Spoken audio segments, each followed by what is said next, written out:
Buenos días, mi nombre es Laura Alejandra Fonseca Roa y el día de hoy voy a hablar del Protocolo de Ginebra.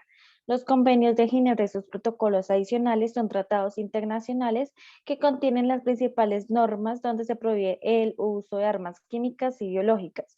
Los principales instrumentos legales que constituyen el TIH, que son es el derecho humanitario internacional, se basa en los principios de humanidad, imparcialidad y neutralidad, los cuales pertenecen a los convenios de Ginebra de 1949, el cual hasta el día de hoy son universalmente adoptados por 194 países del mundo. Estos convenios incluyen normas que se encargan de proteger a los combatientes heridos o enfermos, prisioneros de guerra, civiles y personales médicos. Gracias a los esfuerzos de Henry Dunant se ha dado el desarrollo del derecho internacional humanitario moderno y en 1863 se constituyó un grupo denominado Comité de los Cinco, que más tarde se convertiría en el Comité Internacional de la Cruz Roja de Ginebra. Tiempo después, con la asistencia de representantes de los servicios militares y 16 diplomáticos de diferentes países, se negoció un convenio constituido por 10 artículos, el cual establecía: las ambulancias, los hospitales militares y el personal que trabaja en ellos se considerarán neutrales y deberán protegerse durante las hostilidades. Deberá brindarse protección a los civiles que asistan a los heridos. Cualquiera de las partes en el conflicto recogerá y atenderá a los combatientes heridos o enfermos, y el símbolo de la cruz roja sobre el fondo blanco, el cual invierte los colores de la bandera de Suiza, se empleará como emblema de protección para identificar a las personas, el personal, el equipo y los centros médicos. Estos tratados, nombrados el Convenio de Ginebra, se convirtieron en la base fundamental del derecho humanitario moderno, el cual se compone de 4 convenios y 2 protocolos adicionales. Estos instrumentos representan los esfuerzos de la comunidad mundial moderna para proteger a las personas en casos de conflicto armado. Los convenios de Ginebra de 1949 y sus protocolos adicionales.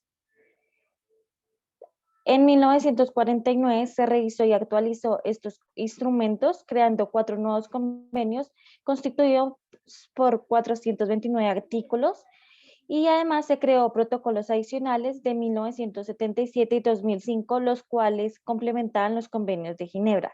Los convenios de Ginebra se aplicaban en todos los casos de guerra declarada o en cualquier caso de conflicto entre países, y pues aquellos países que pertenecieran o aprueben los convenios de Ginebra deben respetar ciertos principios humanitarios e imponer sanciones legales contra quienes violen o cometan infracciones contra estas leyes. Los convenios y protocolos de Ginebra, además de la legalidad de sus textos, son convenios que tienen como fin proteger a los heridos de la guerra, y pues se dividen 4 convenios. El primer convenio establece que van a proteger a los soldados heridos, en personal de equipos, centros médicos, personal de apoyo civil, acompañado por los militares, capellanes militares y civiles que de forma espontánea toman armas para revelar una invasión. Las disposiciones específicas de este protocolo, de este convenio, son las siguientes.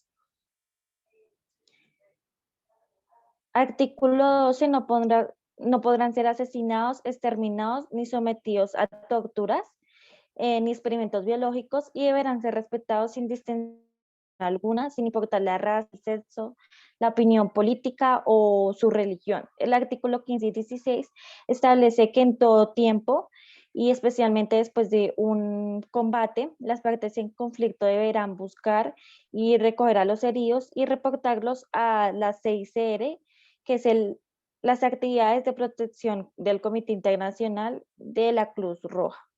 Y el artículo 15 establece que se recibirá atención adecuada a todos los soldados y protección contra los malos tratos. El segundo convenio de Ginebra adapta las mismas protecciones del primer convenio, pero en situaciones aplicables en el mar. Protege a los combatientes heridos o enfermos que se encuentran en el mar y aplican en miembros de Fuerzas Armadas heridos, enfermos o náufragos, barcos hospitalares y personal médico, civiles que acompañan a las Fuerzas Armadas. Sus disposiciones específicas son: el artículo 12 y 18 habla de que las partes en conflicto adoptarán todas las medidas posibles para buscar y recoger a los heridos, enfermos y náufragos y proporcionarles la asistencia necesaria. El artículo 21 habla de que las partes en conflicto podrán pedir ayuda a embarcaciones neutrales para asistir a heridos o enfermos o náufragos.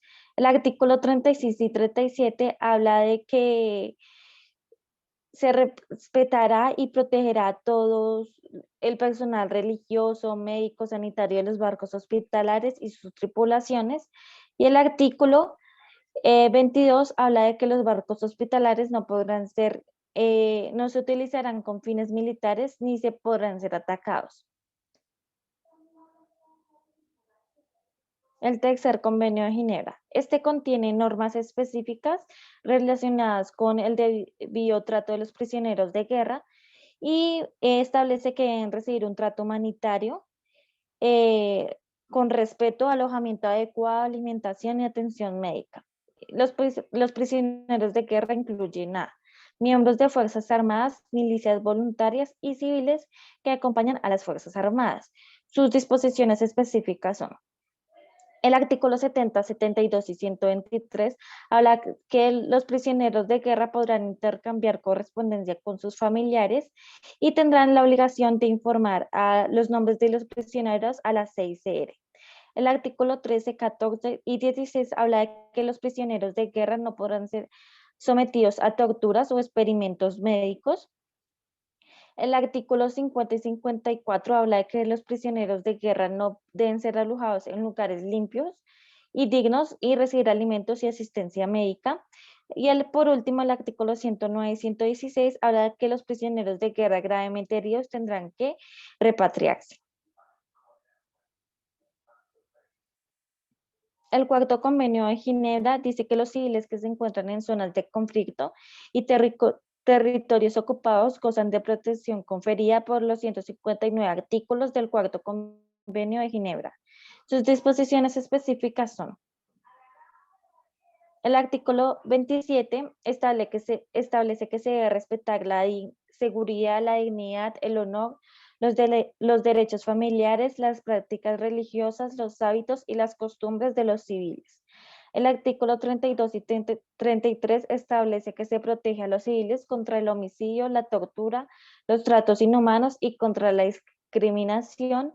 El artículo 18 establece que se ofrecerá protección a los hospitales civiles y a su personal. El artículo 40 establece que no se podrá obligar a los civiles a realizar trabajos relacionados con operaciones militares. Y el artículo 55 y 58 establece que se permitirá el envío de artículos médicos y objetos empleados para el culto religioso. Existe un artículo 3 denominado conflictos armados no internacionales, el cual se encuentra en los 4 convenios de Ginebra y contiene, pues este artículo es idénticamente igual en los 3 convenios. Este artículo amplía la protección general de los conflictos no internacionales y prohíbe los atentados contra la vida y la integridad corporal, la toma de rehenes, los atentados contra la dignidad personal y las condenas dictadas y ejecuciones sin previo juicio ante un tribunal legítimamente constituido. Los protocolos adicionales de los convenios de Ginebra de 1949. En 1977, una conferencia diplomática internacional adoptó 2 protocolos complementarios a los convenios de Ginebra. El protocolo 1 extiende la protección a la población civil y así como al personal médico y civiles en los conflictos armados internacionales. El protocolo 2 amplía las protecciones otorgadas a las víctimas atrapadas en conflictos internos de alta intensidad como las guerras civiles. Una conferencia celebrada en el año de 1929 aprobó un convenio que contenía mejores disposiciones para el trato de enfermos y heridos, así como un segundo convenio sobre el trato de los prisioneros de guerra. 4 años después, en una conferencia de la Sociedad de las Naciones, se aprobó un protocolo que prohibía el uso de gases tóxicos y asfixiantes. El 6 de febrero de 1918, el CICR lanzó un llamamiento contra el empleo de gases tóxicos para convencer a los beligerantes de que renunciaran a su uso. En mayo de 1918, los gobiernos aliados remitieron al CICR una respuesta oficial al llamamiento del 6 de febrero. El 12 de septiembre se recibió pues la respuesta del gobierno alemán tras haber recordado la posición adoptada durante la Conferencia de La Haya en 1899 en favor de la supresión de las armas tóxicas. En 1920 se realizó ante la Sociedad de las Naciones y bajo su patrocinio varias discusiones preliminares sobre la posibilidad de desarrollar un tratado de desarme químico propuestamente formado y apoyado por el CICR 85. Por último, cabe destacar que este protocolo de Ginebra de 1925 fue una respuesta colectiva a los horrores del empleo de armas químicas en la Primera Guerra Mundial. Muchas gracias.